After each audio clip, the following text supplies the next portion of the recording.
Hey guys, Matty Baseball back here briefly with a Week 4 recap of the Super League. I had a very nice week this week. It's been a long time coming. Feels like, even though we're only a month into the year, but it is just about the end of April, and every team has now won a week. But there are a few undefeated teams still. Very different circumstances. And we'll get into that in a sec. But to start off, yeah, just a great week for me, really. Both sides of the ball, especially with my pitching. My staff went 5-0 with a 1.87 ERA and a WHIP of 1, 3 saves. Pretty much dominated against Vitamin Empire. It was a final score of 10-1. He did get me in Caper 9, and then we had a tie in home runs. But still, it was the most lopsided win that any team has had since week 1. And unfortunately, I was on the losing side in week 1 when I lost 10-0 to Damage Done to Your Ass. And then it is now a tie for second with Louisville Smuggler knocking out Raleigh Fingers Your Mom in week 1. Also a score of 10-1. I was in 12th place. I was 2.5 back of the 11th team. Although I had my team, I kind of saw this coming. My team played much better in week 3. I think at the very least, I should have tied. I kind of feel like I should have won that, but I did lose 7-5. But all the way up to 8th place. I was 0-3, way in the back. I'm coming now, though. I'm coming for the rest of you. But the guy that I beat, Vitamin Empire, had exactly a 9-game lead on me, and I won by exactly enough to tie him. And then tiebreakers for regular season standings are how you did in the last week. So I kind of demolished him. So I guess that kind of answers that mystery. His team actually wasn't that bad, but I was just kind of a step ahead in just about every category.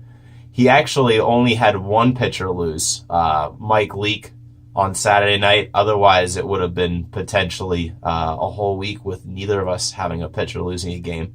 That would have been probably the first time this year that happened. I didn't check. But,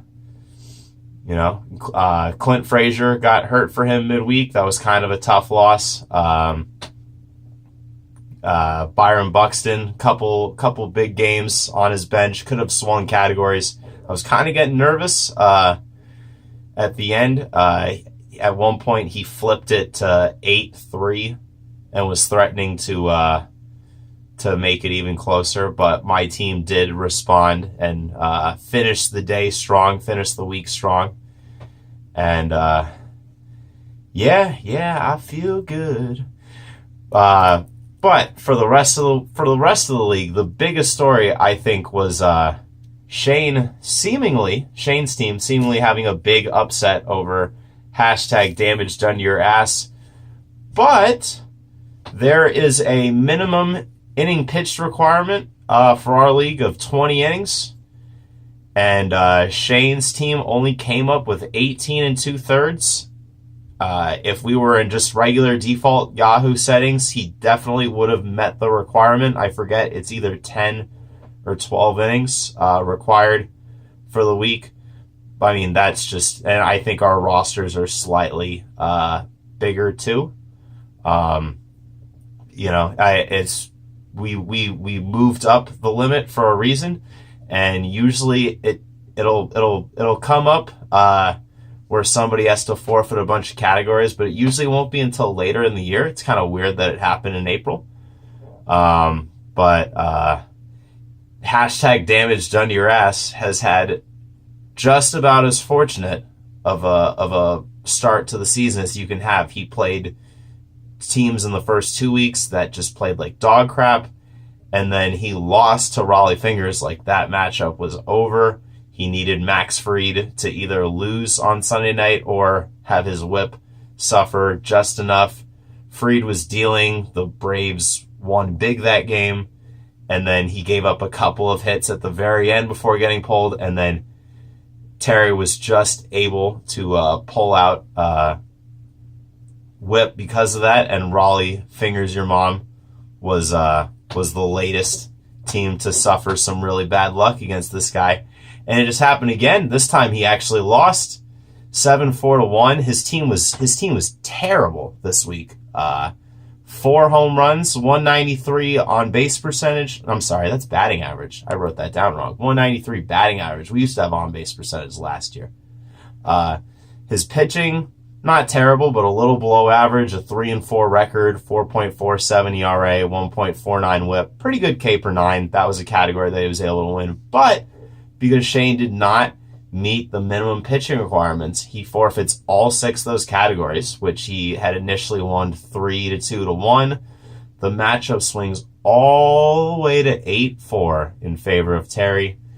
He went from losing 2 straight weeks to pulling games out of his ass, and he is in sole possession of first place now, the only 4-0 team, and he's doing it all by voodoo and bullshit, so props to him. Shane remains in 5th place because the only team that was that close behind him was Vitamin Empire, and obviously we already covered what I did to that poor gentleman. So yeah, Shane remains in 5th place. Terry, tied for first before, moves up to sole possession now. I mentioned there was a few undefeated teams. That's because Luxury Tax Avoidance and Pappy Van Winker played each other this past week. That was a big matchup. I would say the 2 best teams so far based on how they performed. And fittingly, it ended in a tie, 6-6. So there are 3 teams left undefeated. Luxury Tax Avoidance is 3-0-1, while Pappy also tied back in week 2 against Sign Kimbrell.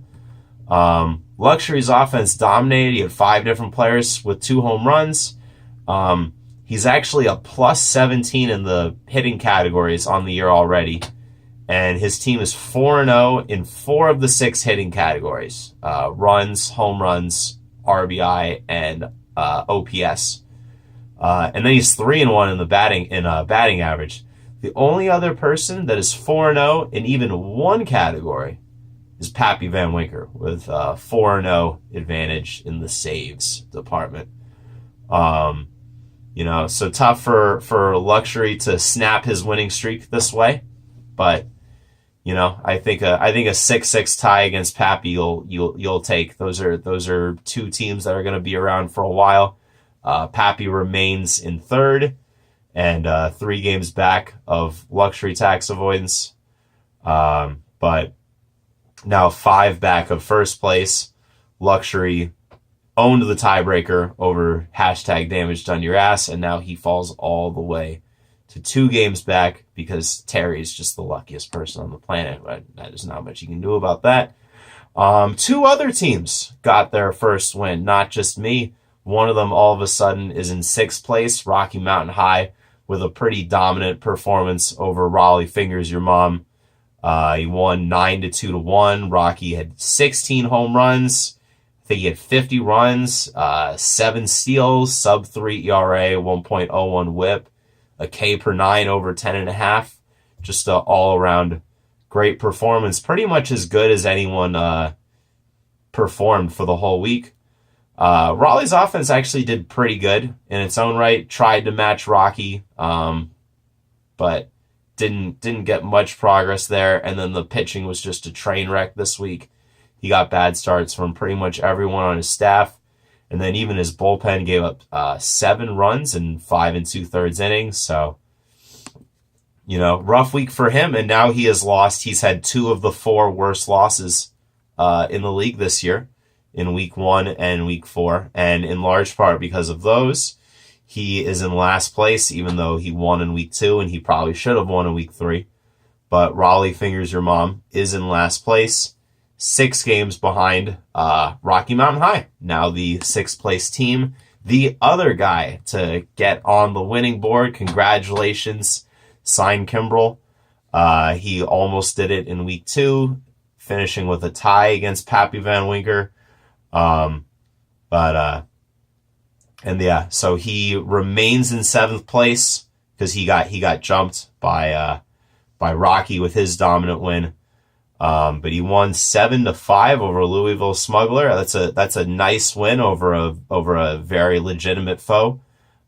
Pitching's still a problem for Sign Kimbrell, but he was able to pull out losses in Caper 9. Offensively, he had a performance pretty much as good as anyone in the league this week. Doing it without Giancarlo Stanton, and it looks like Giancarlo might be activated for one of these next 2 games in Arizona. So that would be very big for his team. There's definitely some reason for optimism, but the pitching's been pretty shaky still. He's gonna have to keep working on that. Just 1 game out of a playoff spot though. Louisville had a good offensive week, decent week for a pitching staff. Played about as well as you can play, I would say. His team has this year, for the fact that he's only 2-2. It feels like he should be better than that, but still, he's in 4th place overall, 1.5 out of 3rd. So, I mean, even with a couple of disappointing losses, still very close to the top. And then finally, Bieber Fever swaps places with O near the bottom of the standings after a 6-4-2 win. Bieber Fever with an offense led by Luke Voigt and Gary Sanchez, latter coming off the DL just on Wednesday. Pitching was a little below average, but he did get some fortune with a 4-1 record, allowing him to tie both of those categories, and that was the difference in this one. Steven Matz had a good 2-star week for O, making up for last week, the 0 innings, 6 earned runs against Philly. 8 could have been 8 runs, 8 earned runs, but probably the second worst hitting performance of the week behind Damage Done Your Ass, who somehow won 8-4, even though he only won 4 categories. Just 2 home runs for O this week. Definitely missing Aaron Judge right now, but he won't be back soon, so other guys are going to have to step it up. He's going to have to find a way to replace more of that. So Bieber Fever went from 11th to 10th, 3 games out of a playoff spot, and O falls to 4.5 back of a playoff spot and in 11th place. I also, new segment, I uploaded it onto the league last week, the Fantasy Pros projections. I uploaded our league, and it projects how good the teams are for the remainder of the year. And obviously these projections are always changing, guys getting injured, every day, so take a look at this, and their number 1 team right now, obviously tomorrow, projections will change a little, who knows, but just a little footmark for now. The number 1 team it's Betances with Wolves. Oh, it's me. Oh, man. And that's coming off the 10-1-1 victory. They still really like my team going forward. So be nice to me now. I'll be nice to you when I'm the king. It's coming up. Actually, nobody's really. Everyone's been gracious so far. Rounding out the top 6 on the Fantasy Pro projections, we got Louisville Smuggler number 2, Damage Done to Your Ass 3rd, Pappy Van Winker in the 4 spot, Luxury Tax Avoidance number 5, and then surprisingly, Vitamin Empire is 6th on this list. But this stuff's always getting updated. And I did notice that Vitamin's offense is projected 2nd the rest of the way. So obviously that helps as far as that. I could tell you how it projects the pitching, but that requires a more in-depth membership where I have to pay. So yeah, we'll never know what Fantasy Pros thinks of our pitching. We can only guess based on the overall projections. But then the other six teams that are outside of the playoffs, according to this, Rocky Mountain High, and then Shane's team, that will keep going down, I'm sure. Raleigh Fingers Your Mom 9, Sign Kimbrel 10, O 11, and then Bieber Fever all the way at the very bottom of this. So, but we'll see. Coming up next week, hashtag damage done to your ass defends his first place perch against the 9th place Vitamin Empire. How will Terry pull this one out of his ass? It's coming somehow. I don't know. Stat corrections, reliever losing a game on Sunday Night Baseball. It's unpredictable how he gets lucky. So we'll see what it's going to be this week. Vitamin Empire obviously looking to bounce back, having the biggest fall in the standings after week 4. Luxury Tax Avoidance still undefeated, taking on O, who desperately needs to start shifting momentum the other way. He's got his work cut out for him this week. I definitely like Luxury Tax Avoidance chances of going 4-0-1. And then you got Pappy Van Winker. Sometimes he wins, sometimes he ties. He ain't lost yet. He'll look to do one of those first two things against Rocky Mountain High, he was 0-3 a week ago. Now he's a playoff team. It's crazy. It's early in the year. Things shift dramatically still. Is this the start of a run for him? We will see.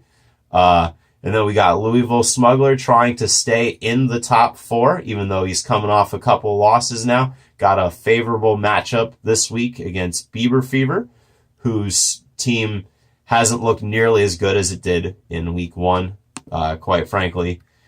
Shane's team, he's in 5th place. Can we knock him out of the top 6? For the love of God, guys. This cannot go on much longer. But he's facing the last place, Raleigh Fingers Your Mom, so I'm not holding my breath. It may have to wait for another week. And finally, 2 contenders right outside the playoffs facing for the first time in history. Because he's new to the league, but he comes highly recommended. Sign Kimbrel, Galen is facing me, Batanzville Wolves. One of us, decent chance, will be in the top 6 after this week. Yeah, I'm pretty excited for this. I like I said, have not played him before. I think it's going to be a tight matchup. Advantage to him on the offense, especially with Giancarlo coming back if he looks good out of the gate. And then I like the way my pitching's been going. So we will see. It's getting hot as hell outside right as the Super League is heating up. We head into May. I would also mention any sort of stupid moves or trades, but not really. Nothing super eventful happened this week. Nobody made a move that really had me scratching my head. So I guess I'll just say good luck to you guys coming up in week 5. Except for Terry, because he definitely, I feel like, deserves a bounce in the other direction at this point. But, yeah, so that's all for now. See you guys after week 5 for this.